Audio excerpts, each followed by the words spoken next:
There's something about that sweet swing of a lefty. It's a weird phenomenon. They just look different. So today I'm going to put together the modern day best lefty team at each position, including a DH, and man, this team mashes. I started out by compiling some of the best left-handed batters' offensive data.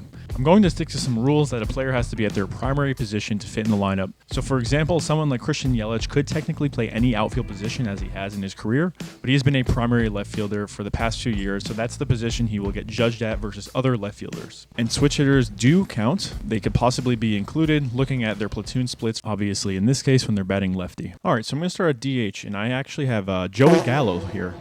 I absolutely forgot about this video. It is priceless. Sorry. Anyone who thought for a second there I was going with Joey Gallo, you can relax. Obviously, I'm going with the GOAT. Another important note I would say about this team is that it's actually the best offense overall, so that would include the importance of speed on your team. So one person might make it over another because of speed. So yeah, I'd have Shohei at leadoff. I'm going to get into why I picked a certain order throughout the video. And it's honestly a waste of time for all of us to tell you why he's the best DH. Ohtani at leadoff works great because he had a .390 on-base percentage, second highest on this team. We know he has the speed threat and is perfect for when the order flips over to drive in runners. And the guy I have hitting behind him may make pitchers want to throw to him more. And of course, it is Juan Soto, perfect in the spot, can drive the ball to all fields, tons of power, will take his walks and continue to set the table for other hitters in the lineup. I also believe in stacking your lineup at the top. You see the top of the lineup coming up late in games pretty often in important spots, and we all know he rakes. Next in the lineup, I'm going with Gunnar Henderson, another great threat at the plate with big pop, hitting 37 homers this past season. He had a legit slash line of 281, 364, and a 529 slug. That put that OPS plus at 159. 59% better than league average. And what's great about Gunnar is that not only does he have power, but he has speed, and his sprint speed was in the 88th percentile. Having him hit behind Soto may see Soto get more pitches to hit, or they may just avoid him and he can shuffle his way down to first and rather pitch to Gunnar instead, but that's no easy feat either, and you have a runner on for him. Moving to the cleanup spot, I'm going with Jose Ramirez. He had 39 dongs, and what I really like is his 12% K rate. That is 5th best in the MLB.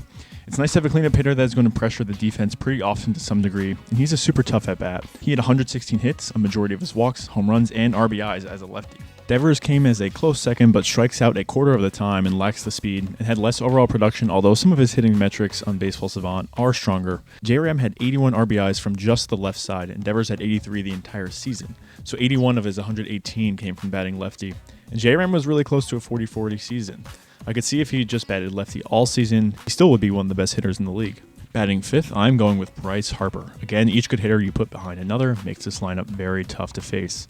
Harper had another great year, 42 doubles, which was 7th in the majors, 30 homers, just shy of a 900 OPS and a 149 OPS plus. Of course, I considered Freddie Freeman, but there was more slug with Harper, with strikeouts being the trade-off. Big picture, he just squeaks past Freeman for me. They are quite close. Batting 6th, I have Jarren Duran. What another good showing from him this year. He led the majors in doubles with 48, with that 96 percentile speed, stealing 34 bases also. He led the majors in triples with 13, hit 21 home runs, which is respectable, all as a center fielder. He had a great slash line of 285, 342, and 492, and ended with an OPS plus of 129. He actually got 8th in MVP voting, quite the deal for the Red Sox right now, with him being paid $760,000. I'm aware you could have gone with Jackson Merrill here. Duran is faster and swiped more bags and had more doubles. Merrill had a few more home runs, less strikeouts, but also less walks. And Duran had a higher OPS by a tad. You really could have gone either of them here, to be honest. If you would like, I linked the Excel sheet with all the statistics of all the players I considered. I'm sure there will be some disagreement that a certain player didn't make my lineup. To balance out some swing and miss from the prior two hitters, I have Steven Kwan batting 7th. It's almost like a new top of the lineup will emerge here. Kwan has the second lowest K rate in the majors at just 9.4%. His slash line was 292, 368, and 425. His OPS plus was 126 with a walk to strikeout rate right at about 1. He did miss some time with injury, otherwise he probably would end up top 10 to 15 in hits on the season.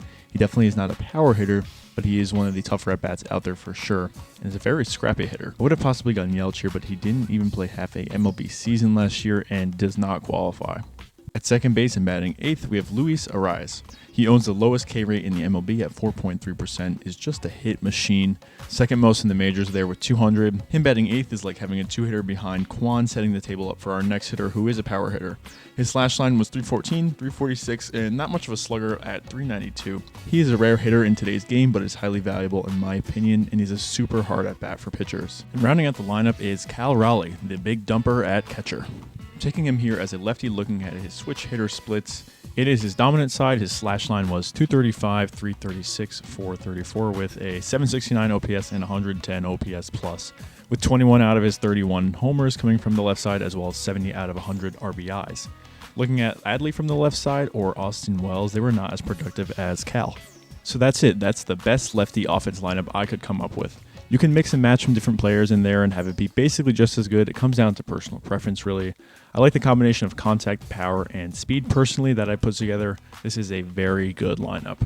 Let me know in the comments what you may have done differently. Next, I will look at the righty-only offense and then probably compare the two to see which is better. Thanks for watching. I will catch you guys in the next one.